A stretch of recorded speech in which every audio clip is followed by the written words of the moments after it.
Le estábamos hablando, doctor, antes del corte, justamente de este cambio que tendrían que producirse en las vacunas que nos estabas señalando tú. De hecho, sí, el organismo técnico de la OMS dijo, y lo voy a citar entre comillas, sí, puede ser necesario actualizar la composición de las actuales vacunas contra el COVID-19 para garantizar que éstas sigan proporcionando los niveles de protección recomendados por la Organización Mundial de la Salud contra la infección y la enfermedad por las variantes de preocupación, incluidas Omicron y las futuras variantes. Sí. Cuando uno lee eso, para aterrizar esta sí, declaración al suelo, ¿qué significa? Significa que las vacunas que nosotros estamos utilizando hasta ahora, de la forma que se originaron, no estarían siendo, no nos estarían protegiendo contra Omicron.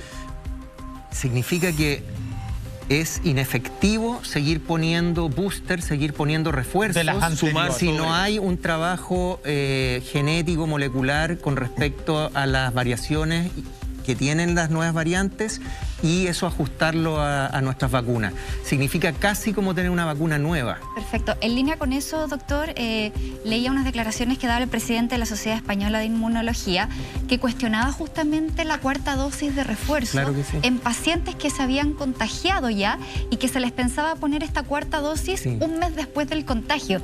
Sí. Y le cito textual, dice, infectarse con Omicron es como una nueva dosis, pero más completa, porque nos exponemos al virus y también a todos sus antígenos. Claro. Y en ningún país de Europa ni Estados Unidos se está tomando en cuenta la infección como parte de la pauta. Entonces él un poco hacía este énfasis de no solamente enfocarse en hacer los booster y reforzar eternamente, sino que también considerar que el contagio a uno le deja una cierta inmunidad natural. Sí. Y, porque eso es un hecho, yo no sé por qué. Pero es la misma. Exacto, entonces, pero es un hecho. Pero doctor, eso podría ser... Eso podría considerarse... No, pero es más potente que la vacuna. O sea, el contagio efectivamente nos deja con un nivel de inmunidad importante. ¿Y por qué no vale como inmunidad? Persona?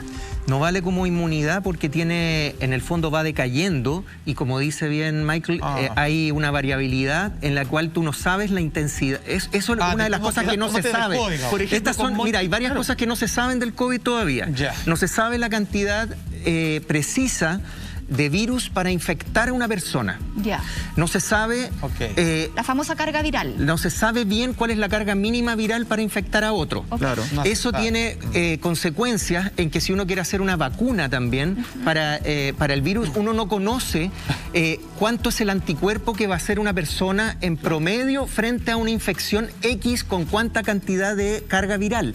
Entonces hay una variabilidad poblacional muy grande y probablemente, nuevamente, las personas inmunodeprimidas, las personas que tienen diabetes o que tienen cierta obesidad, ¿no es cierto? Está bien. No, estamos, bueno, un poquito. O sea, pero pongamos el ejemplo acá, con Monty nos contagiamos al mismo tiempo, probablemente fue la misma variante y no por eso ella o yo tenemos que tener la misma cantidad de anticuerpos. Entonces, para dejar eso de nuevo, para dejar eso bien clarito, porque hay mucha gente que efectivamente dice como, oh, no, si yo me contagié, entonces ¿para qué me voy a poner dosis de refuerzo? No, si necesita. Dejemos bien claro que en el fondo no tendríamos que hacer un estudio uno a uno y para ver cuánto refuerzo tiene. Y sobre todo tampoco vale decir, a mí me pegó tan fuerte que es súper así. O sea, lo más probable es que una persona que estuvo en la UCI 3 meses, superó el COVID, tiene problemas graves, long COVID, todo lo que tenga que ver con la rehabilitación respiratoria, pero de alguna manera, en el fondo, su sistema inmune queda con una cierta... ¿Es proporcional la gravedad de la sintomatología con su protección posterior? Sí, es uno de los factores importantes.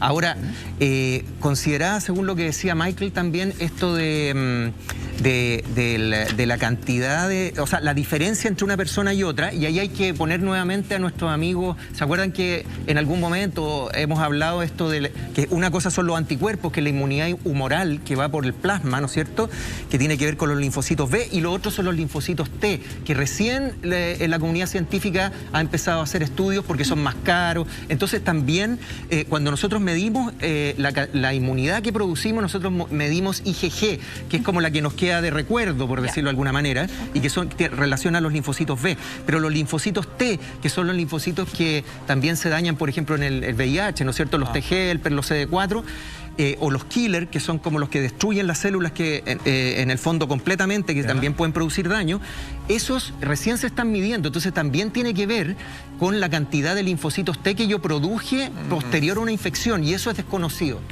Ahora, para adelante, Pfizer ha hablado de estas famosas, que también lo hemos conversado, estas famosas pastillas, que uno se las toma después de sentir síntomas. O sea, ya lleva un día contagiado por lo menos, y eso podría ser el futuro cuando esto sea endémico, ¿cierto? Cuando sea como casi un retroviral, una cosa así. Por su parte también, la vacuna Moderna piensa generar una nueva vacuna que sería para atacar precisamente la variante Omicron, diciendo incluso, y las que vienen más adelante. Esto significa que esto es como una carrera de los celulares, ¿no? Hay algunas marcas que quedaron fuera. Sinovac, que siento que se va a poner, digamos, con una planta de fabricación de vacunas en Santiago y Antofagasta a comienzos de este año ya. AstraZeneca, todas esas van a ir quedando atrás lo voy a plantear así, no quiero decir nada más entre medio, pero por el negocio de la vacuna ellos se van a ir en retirada y se van a ir quedando estas nomás. Y finalmente las pastillas, ahí va a estar la solución, no que tengamos que hacer una cola, un vacunatorio, sino que hay una distribución de tómate esta pastilla, un tratamiento de 4 días y ya está. Ahí hay una distinción que tiene que ver con, una distinción más como clínica, que tiene que ver con la gravedad de los síntomas que esté presentando la persona. Entonces, hay grupos de riesgo poblacionalmente que yo pienso que siempre van a tener que recibir la vacuna. Por ejemplo, que son las personas diabéticas, las personas de la tercera edad, probablemente en algún momento se piensen embarazadas también, ¿te fijas? Inmunodeprimidos. ¿Siempre 5 años, siempre para siempre? Sí, así como la influenza, por ejemplo, o la gente de la salud, que se va a seguir inoculando con la vacuna, pero sin duda que tener un medicamento bioral es algo que es lo que todos deseamos, ¿no es cierto? Que tú te llegue un paciente a tu consulta y tú puedas decirle, mire, no es solo paracetamol, espérese aquí que allá le vamos a dejar, pero hay un detalle ahí, que también tenemos la historia de la H1N1, donde teníamos el Tamiflu, que en un primer momento uno tenía una persona con H1N1 diagnosticado y Tamiflu se fue a pasto. O sea, uno daba Tamiflu y después se descubrió que no retardaba los síntomas, que no mejoraba los síntomas. Había sobrepeso, se agotó, hubo tráfico de Tamiflu. Entonces, también hay que ir piano a piano en ese sentido. Y en este piano a piano, me acuerdo que la vez pasada que usted nos acompañó, conversamos un poquito de que recién se estaba tratando de entender el origen de esta variante de Omicron. Estaba como recién, estábamos muy empañados. De hecho, Omicron estaba recién llegando a Chile cuando vino el doctor. Creo que teníamos un caso. Hoy día, con la rapidez, con la tecnología, ¿ya se estudió el origen? ¿Ya se entiende bien el origen? ¿Cómo surgió? Hay 3 hipótesis que están en competencia y hay algunas que van con ventaja. Lo que se piensa es que por alguna razón Omicron... la variable ancestral de Wuhan se difundió pandémicamente y llegó a ciertos lugares como África, ¿ya? Donde Sudáfrica o África subsahariana. Y hubo un momento en que los linajes empezaron a mutar hacia alfa, beta, ¿no es cierto? Gamma, delta. Pero el tronco principal. El tronco principal. Pero Omicron no apareció en un primer momento.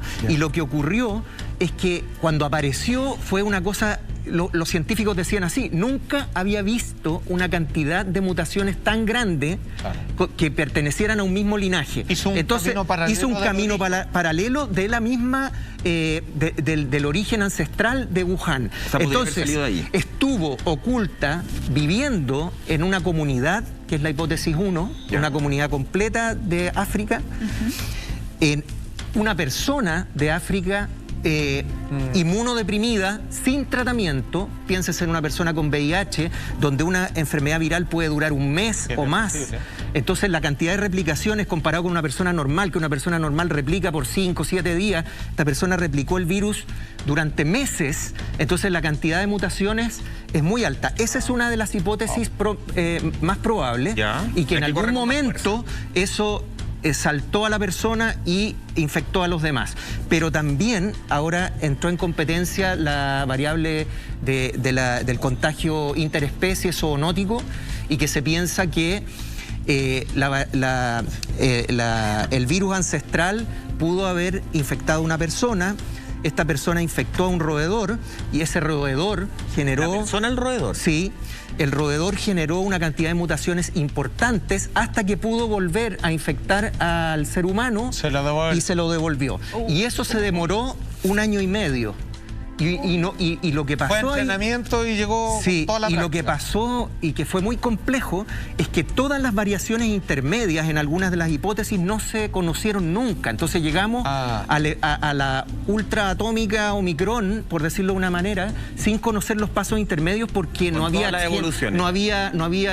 análisis genético, no había seguimiento en la población, ¿te fijas? ¿Puede haber otra entonces? ¿Una Optimus Prime después? Que parte del origen y que esté en este momento planeando el ataque. Bueno, se hablaba de la Delta Cron.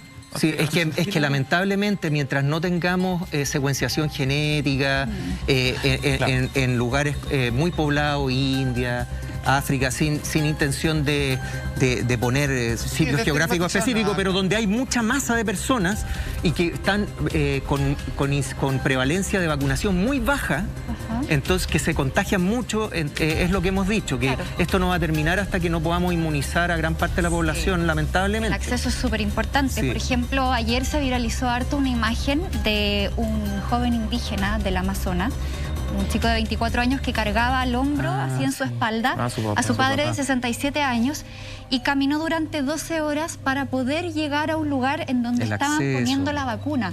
Entonces, cuando uno ve esos casos, vemos claramente que hay una población importante que, además de no tener los recursos, muchas veces los gobiernos, hay poco acceso, ya sea porque llegan pocas dosis o por la lejanía en donde se encuentran estos pueblos. Entonces, mientras no exista solidaridad por parte de los países más ricos, en cuanto a llevar esas vacunas a otros lugares, vamos a seguir en lo mismo. O sea, yo también me pregunto si efectivamente Chile debiera estar poniendo una cuarta dosis y no ser quizás un poco más solidario con nuestros países vecinos para poder controlar la infección en la región, porque ya vemos el caso de Argentina. Por ejemplo, tú mencionabas, Mike, en la pauta 66.69% de positividad. Imagínate la positividad de Argentina, ya estamos al lado, considerando que las fronteras están abiertas y que uno puede viajar a Argentina perfectamente. Entonces, no sé, de pronto uno dice que bien que el gobierno esté pensando en la protección, se agradece, pero también uno agradecería que existiera un poco más de solidaridad. Se mezcla el triunfalismo, el exitismo, el mostrar que tenemos un gran porcentaje de... Y terminar el gobierno con una placa. Es como si fuera, es como tratar la pandemia como si fuera un campeonato de fútbol, y eso es pésimo. Esto de decir estamos mejor que Portugal, estamos mejor. Nosotros tenemos que también pensar en nuestra población, pero también en este rebote que nos puede llegar también del resto del mundo. ¿Te fijas? Tenemos que tener, como decías tú, Monty, solidaridad en este punto.